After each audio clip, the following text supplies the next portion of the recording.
Welcome pang muli dito sa ating munting YouTube channel, at ito po ang inyong Pinoy Firearms Instructor na gunsmith din naman. At bago tayo magpatuloy, gusto ko lang munang basahin ang ating content ngayon mula sa katanungan ni Aljon Dating. Ang sabi niya, thanks po sa kaalaman. Alin po sir ang mas matibay at mas appropriate sa self-defense? CJ75, SPO1 or Beretta 92 FS? Okay, yan ang mga gusto kong tanong, nakasama ang model. Marami pong nagtatanong sa akin, hindi sinasama ang model kaya hindi ko masagot-sagot. Isama ninyo ang caliber at model. Okay, kung maaari, pati yung caliber at pati yung model. Mas importante po yung model dahil pag nandun yung model, alam na natin kung anong caliber. Okay, at yung brand, yan ang importante. May magtatanong, hindi po may kasa. Hindi po may kasa yung ano yung hindi mo may kasa? Anong model yan? May mga nagtatanong na ganun, at saka hindi linawin po ninyo yung tanong ninyo para masagot ko ng maayos. Okay, so ito ang ating bibigyan ng pansin ngayon. At bago po natin yan bigyan ng katugunan, meron po tayo dito dalawang model, CJ75 SPO1 at 92 FS na Beretta. So ikukumpara natin. Okay, at magpapasalamat lang muna ako sa ating mga subscribers dahil umabot na tayo sa 45,300 plus. Dahilan po yan sa inyong pagsishare at paglalike ng ating mga video. Kaya maraming salamat sa pagsishare ninyo. At lalo tigit maraming salamat doon sa mga hindi nag-skip ng ads dahil nakakatulong kayo sa ating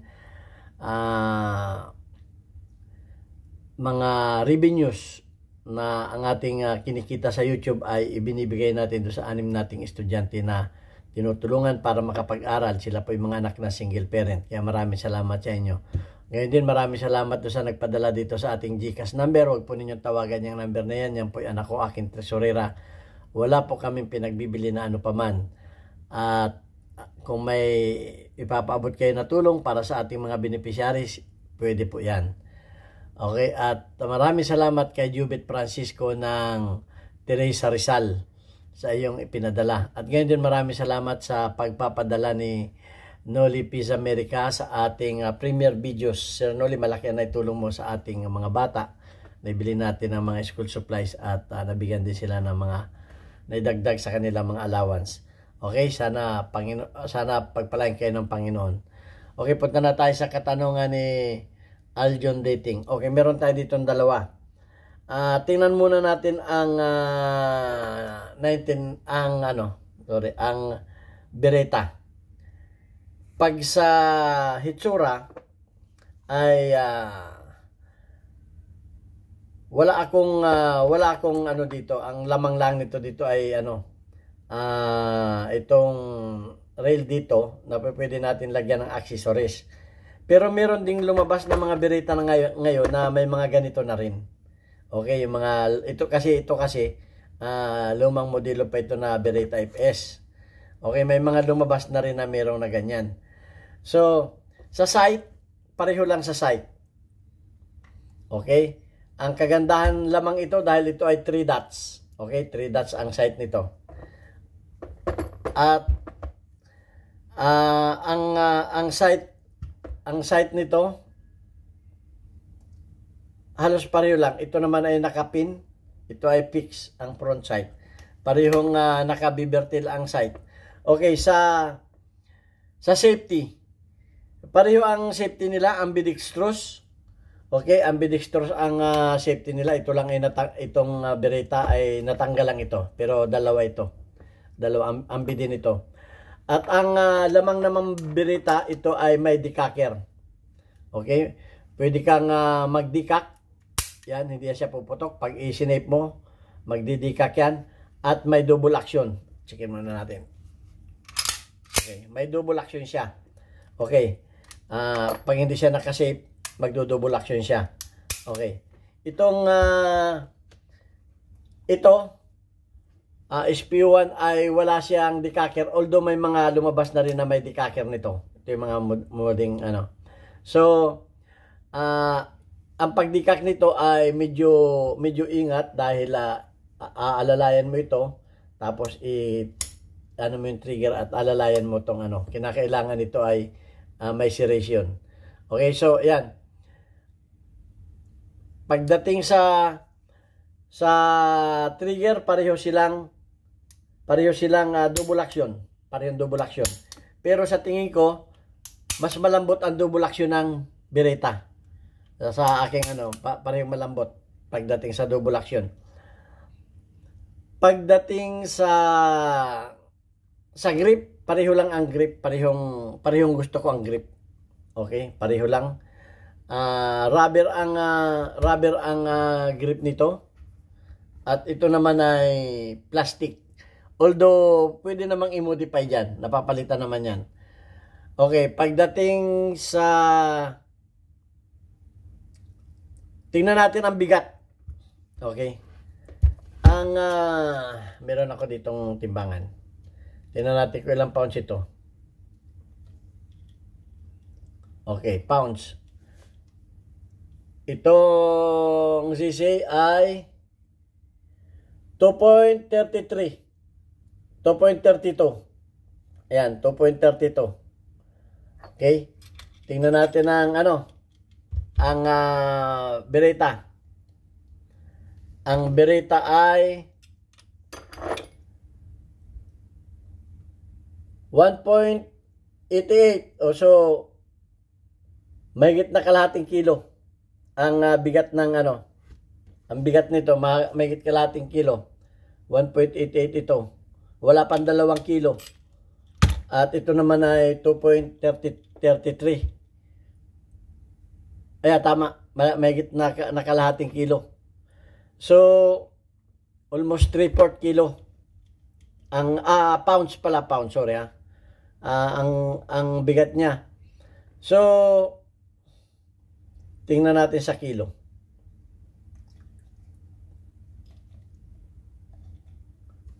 Sa kilo ay bakit gano'n?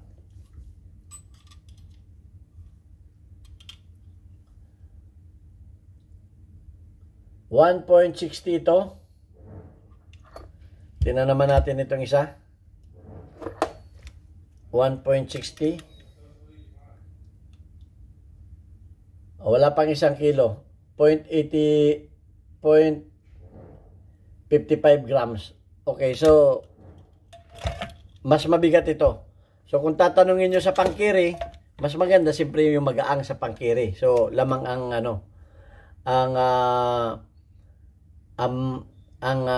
Beretta mas magaang.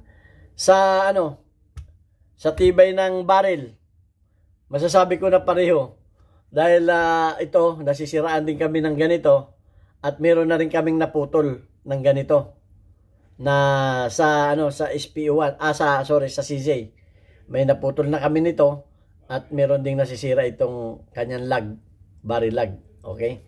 Sa Beretta naman ay meron na rin kaming ito naman nagka-crack naman dito. Okay? Ito kaya hindi na rin namin ginamit, may crack na rin ito. Okay, doon sa nagsasabi sa na daw siya pag ako'y kumakalabit ng mga baril na walang slide pag kinakalabit ko. Ang lahat po na pandemo ko dito ay mga retired na baril, hindi na ginagamit. Kaya huwag kayong mag-alala kung nakikita niyo na kinakalabit ko ng walang slide. Okay, so yan. Sa baril, masasabi kong pareho lang. Sa trigger, sa hammer, mas matibay ang hammer ng Beretta. Ito. Mas matibay. Hindi kami nasisiraan ng hammer nito. Pero ito repair na ang hammer nito. Yan. Ito repair ng hammer nito. Nababasag, napuputol. Ito. So matibay ang hammer nito. Yan ang mga experience namin. At pagdating sa lambot ng pagkasa, ito ay matigas. Matigas ito ikasa. Matigas ikasa to. Ito, ang kagustuhan ko dito, malambot itong ikasa. Napakalambot itong ikasa. Ito, malambot ikasa to. Yan, apakalambot itong ikasa. Yan o, lambot. Kahit pa naka-down ng hammer, malambot ikasa. Ito, kahit naka-up ang hammer niya, mahirap hawakan ng slide dahil maliit, manipis. Okay, manipis ang slide niya. So, matigas ang kanyang ano. Dahil, kaya ito malambot ay meron siyang locking block, internal locking block. Kaya malambot siya. Nakalagay siya dito. Yan, nakalagay siya dito. Yan ang kanyang locking block. Pero, ang problema naman ito ay marami kaming nasisira na locking block na kamukha nito. Yan o, natitigpal. Yan sa Beretta. Yan ang kalimitan na sira. Ito kasi yan, ito ang buo. Ito ang sira. Marami kaming nasisira nito. So, kinakailangan may mga reserba kayo nito. Masasabi ko naman na kaya kami nasira nito, talagang bugbog naman ang mga baril namin dito. Kasi itong Beretta sa amin ay kumbaga mabinta sa mga walk-in shooter. Kasi gusto nga nila malambot. At saka maganda rin itong pang precision. Magandang pang precision ito. Okay, maganda rin itong pang practical. So, sa performance, pareho lang. Kung ito naman ay nasisira ang locking block, ito naman ay yung slide stop, napuputol. Ang pin, ito napuputol naman. Yung napuputol yan. Marami kaming napuputol itong problema namin. Kaya dapat ito ay wag ninyong pawawala ng shock valve kasi puputol ito. So, ito, lalagyan ninyo ito ng grasa. Ito. Para, ito kasi ang nabubugbog dito.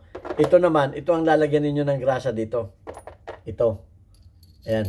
Kasi nga, napuputol yan. Napuputol. May mga naputol na kami. Kaya ang ginagawa ko dyan, binubutasan ko at tinataniman ko ng yung barina na 5mm. Yan, itinatanim ko na dyan. Tapos lalagyan ko ng pin para magamit. Okay, kung wala kang pambili na, wala pang ano. So, yan ang ginagawa kong mga paraan dyan. So, suma total, kayo na ang humusga. Pero kung ako pamimiliin ninyo, pareho kung gusto yan. Kung sa tibay, mas matibay ang slide. Siyempre, all steel. All steel itong SPO1, itong CC. At maganda itong pan-tactical. Ito talaga pan-tactical ito. Pan-tactical. Okay, ito maganda itong pang-carry dahil mas magaan. So, sa capacity ng magazine, pareho lang sila. Ilan ba ang capacity ng magazine ito? Tingnan natin ito. Ito ay 18 plus 1 ang Beretta. Tingnan natin ang Beretta. Uy, ano yung magazine ng Beretta natin? Hanap lang ako ng Beretta ng magazine. Magazine ng Beretta.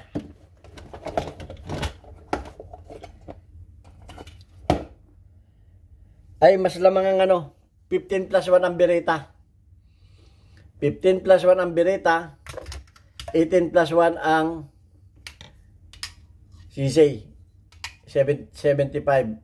Okay, pareho lang naman ang haba nila, pero mas marami ang mas marami ang laman kasi 18 ang CC SPO1. 15 ang sa Beretta. So yan. At sa akin, lamang ito sa tibay. Lamang ito sa tibay ng slide. So far wala kaming nakitang nasira na slide dito, pero sa Beretta marami kaming nasirang slide.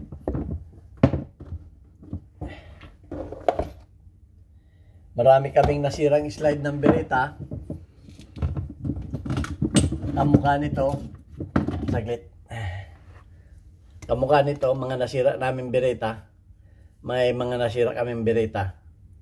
So, ang slide ng CC, palibasa siya ay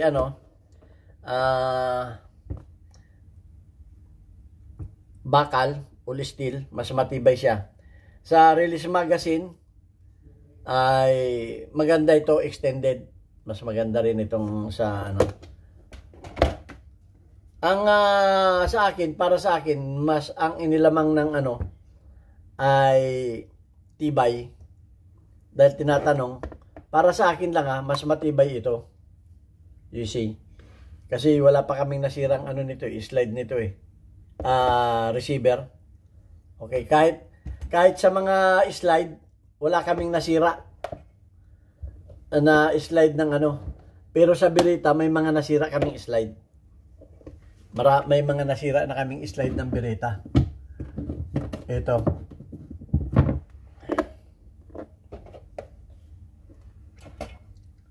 Ito, may mga nasira kami, may mga nag-crack dito.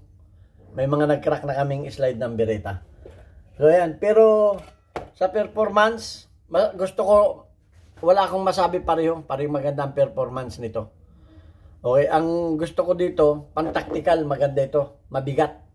Dahil pag mabigat, mas hindi mo masyadong ramdam yung recoil kasi ina-absorb ng bigat yung recoil niya. So yan lamang ang masasabi ko sa dalawang ito. At bahala na kayo kung alin ang prepare niyo dito sa dalawa. Okay. Pero sa mga walk-in shooter namin, marami ang may gusto ng Beretta. Dahil handy siya. Okay, handy. At maganda ang grip niya. Madaling ikasa. Malambot siyang ikasa. At masarap din siyang iputok. Ito maganda rin itong pang precision. Ito, pag kami nag-competition dito ng pang precision, gusto ko to. Lalo pag sa one hand. Gusto ko ito sa one hand. Kasi, gusto ko ang bigat niya pagdating sa precision. Okay, so yan lang ang masasabi ko dito. At kung may ma-comment pa kayo, ay i-comment ninyo. Okay, pareho lang yung kanilang ano. May sabitan dito, ang tawag dito, nakalimutan ko na. So yan. Ito, wala itong serration sa dulo. Pero maganda naman siyang ikasa. Ito, mahirap siyang ikasa dahil matigas. Kaya pag ako'y nagkakasa nito, dito talaga ang hawak ko. Dito, pag ganito. Yan. At minsan pa ako'y nabibigatan, ay itinutumba ko muna itong, ikinaka ko muna ito dahil pampabigat pa yan. Okay, so yun lang ang masasabi ko sa dalawang ito. Kung may nakalimutan ako, bahala na kayong magdagdag.